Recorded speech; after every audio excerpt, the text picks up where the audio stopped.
Well, welcome back to Managerial Accounting. And this little mini lecture deals with chapter objective 5 within chapter 10, which is the topic of transfer pricing. So transfer pricing, as we discussed earlier on Tuesday, with regard to General Motors having an engine division and selling engines to either other divisions of General Motors or selling motors to other automobile manufacturers. When the price that one division charges another division of a company is called the transfer price. And there's three common approaches to transfer price. There's the market price, which means that the price that's sold is what they would get if they sold it to another company. There is a negotiated price approach, which means they negotiate between the two parties and they arrive at a price that is fair to both sides. And they have what's called a cost price approach, which means that they're just sold to other divisions at costs. And transfer prices, so far we've talked about responsibility centers that are organized on the basis of controlling costs, making a profit, recording a return on investment. Negotiated transfer prices are used for all three. So really what we're trying to do here is we're trying to motivate managers to behave in a way that maximizes the overall, I repeat, the overall company income. Okay. And as far as the setting of transfer prices, well, they could, if they have excess capacity, and then the unit that is providing the item that's going to be sold to the other division, as long as they are recovering their variable cost, that would be, they want to make sure that they at least control their variable cost. So that kind of provides a floor in terms of what the price might be. And it could be as high as what it would cost if they bought it on the outside market. So transfer price is generally somewhere between the variable cost per unit and the market price. So we're going to illustrate transfer pricing through a company, and this company sells packaged food.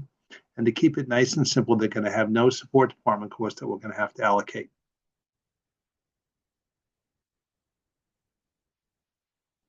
So here's the commonly used approaches to transfer pricing. So, at a minimum, the transfer price is at least got to cover the variable cost, and the maximum would be with the market price. You certainly wouldn't want to charge another division more than you could sell it to another an outside customer. And somewhere in the middle here would be the full cost approach.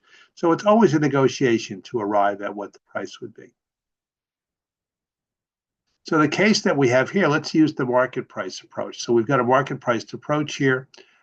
So we're just going to transfer it at the same price that it would be sold to other outside buyers.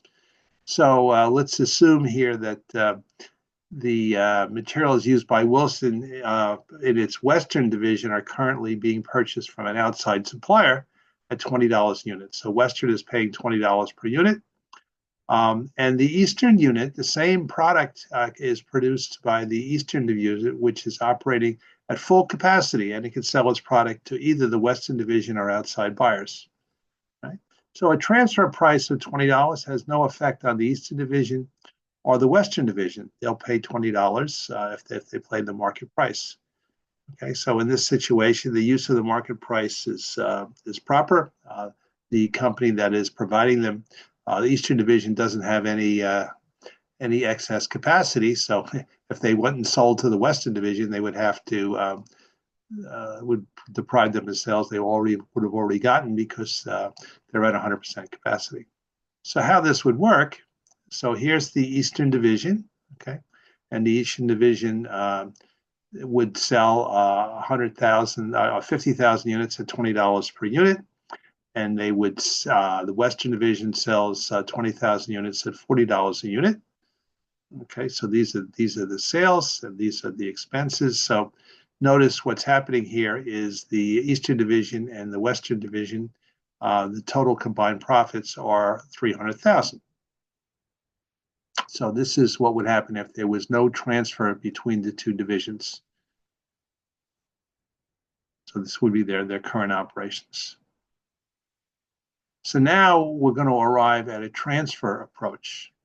So the managers negotiate a price. They agree on a price, an appropriate transfer price. And as I said, that the transfer price has got to be above the variable cost per unit, and it's going to be less than the market price. So let's assume that instead of 50,000 units, they had a capacity of 70,000 units, and they could sell to the Eastern Division could sell to the Western Division. They've got excess capacity there, and it wouldn't cost them. They wouldn't have to give up any sales to their outside market here. So a transfer price of less than $20 would encourage the managers of the Western Division to purchase from the Eastern Division, because the Western Division is currently purchasing materials at $20. So if we could figure out a transfer price of less than $20, the Western Division would like that. And at the same time, the Eastern Division, a transfer price above the variable cost would benefit them because they've got excess capacity.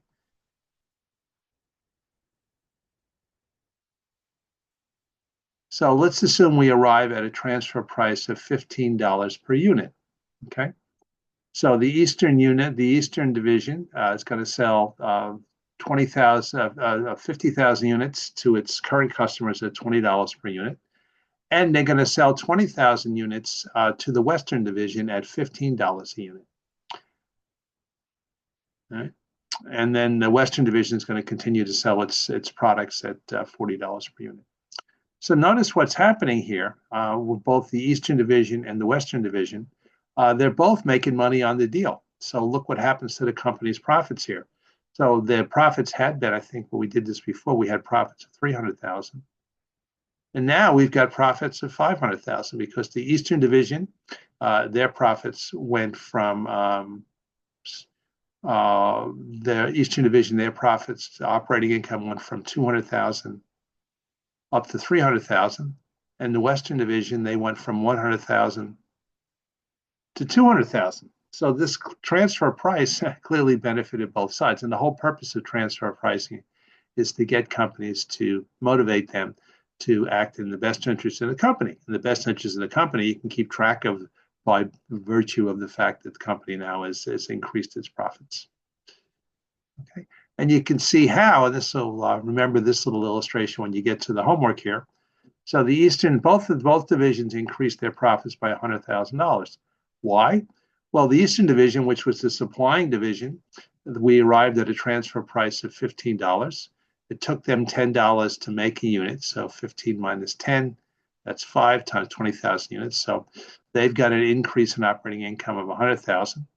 And the Western Division, they were paying $20 per unit.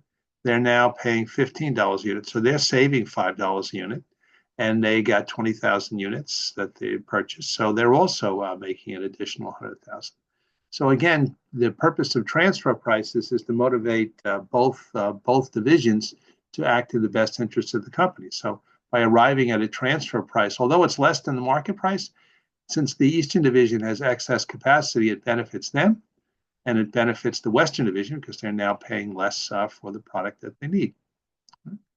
And you could see it illustrated here. So here was the no units were transferred, and here were the units that were transferred at $15 per unit. Notice the Eastern Division is up 100,000, and Western Division is up 100,000 as well. So again, when the floor is the variable cost per unit, and the market price is $20 per unit, so it ought to, generally the transfer price would be somewhere in between. So let's see what happens if we negotiate rather than a transfer price of $20. Let's assume we develop a transfer price of $16 per unit. You're going to notice something very interesting here. The increase, you're going to have an increase in the supplying division, so they're going to make less per unit. So it's now their profits are going to be increased by 120,000. And the Western Division is still paying less than market price, and their profits are going to increase by 80,000. So the combined amount here is 200,000. So with the negotiated price, what you basically have is by developing this transfer price, you're going to increase the company's profits by 200,000. But by setting a low transfer price, you've got less of, actually it's a higher transfer price of 16 as opposed to the 15. The Eastern Division has an increase of 120, and the Western Division only has an increase of 80,000. So here, by having a transfer price that's higher, Eastern Division ends up with more of an increase in profit than the Western Division. Okay, so another approach to use is simply the cost approach, and the cost approach is normally used if the responsibility center is organized as a cost center. Okay, and if you use the total cost, it would be the total cost of materials, labor, and factory overhead. The variable cost is used, and the fixed factory overhead is excluded from the transfer price. You could use budgeted cost, and again, this approach is most often used with responsibility centers that are organized as cost centers. Okay, so let's stop here. And what I want to do, I want to stop sharing here. And let's take a look at a little illustration. And I'm going to go to my electronic textbook here. Okay, so here's what we got. We've got materials used by the Northern Division are currently purchased from suppliers at $60. So that's the current market price. These same materials are produced by Horton's Southern Division. The South Division can produce the materials needed by the North Division at a variable cost of $42 per unit. The division is currently producing 200,000 units and has a capacity for 250. So they're at excess capacity. Right? So they could sell additional units to the other division without having to give up any of their current sales. The two divisions recently negotiated a transfer price of $52 for 30,000 units. By how much would each division's operating income increase as a result of the transfer? So think about this one before I set you off to do it here. They've got excess capacity because they currently produce 200,000 units, and they could produce 250. So we want to develop the situation where we're going to transfer 30,000 units, which means the division that makes these things could transfer 30,000, and it wouldn't cause them to give up any of their other existing sales. And the market price is $60 per unit, and we agree on a transfer price of 52. So question is, how much would the two divisions recently negotiated this transfer price? How much would each operating division's income increase as a result of the transfer? Right? So how much would the North Division of the Horton Company, how much would theirs increase? And how much would the Southern Division? So Southern Division would be the one that would be producing the stuff, and the Northern Division would be the division that would be buying it. So how much would each division, how much would their operating income increase? So think about that, take a pause here, and then come back and we'll go over this. So don't just wait for the answer. Take a pause here and figure out how much the operating income of the North Division would increase, and how much would the Southern Division's operating income increase. So take a break and come on back. Hit pause. See you shortly. Okay, welcome back. I trust that you followed my instructions and have done this on your own. And so we've got two divisions here. We've got the supplying division and we've got the purchasing division. So the supplying division with a transfer price of $52, that's what we agreed on, and their variable cost is $42 per unit. So they've got a contribution of $10 a unit for each unit that we sell, because the transfer price exceeds the variable cost. Remember, they're at excess capacity, so they could go ahead and increase the sales, increase production, without having to incur any additional fixed cost. So their operating income would be up $300,000. And the purchasing division, they had been paying $60 per unit. This is the North. they're now paying 52, and they're buying 30,000 units, so they're saving $8 a unit. $8 a unit times 30,000 is equal to 240,000. Okay, so that concludes this little mini lecture on negotiated prices, and I'll do another little mini lecture on franchises. So take a little break here and then come back and watch the next video. Adios, au revoir, hasta luego, see you shortly.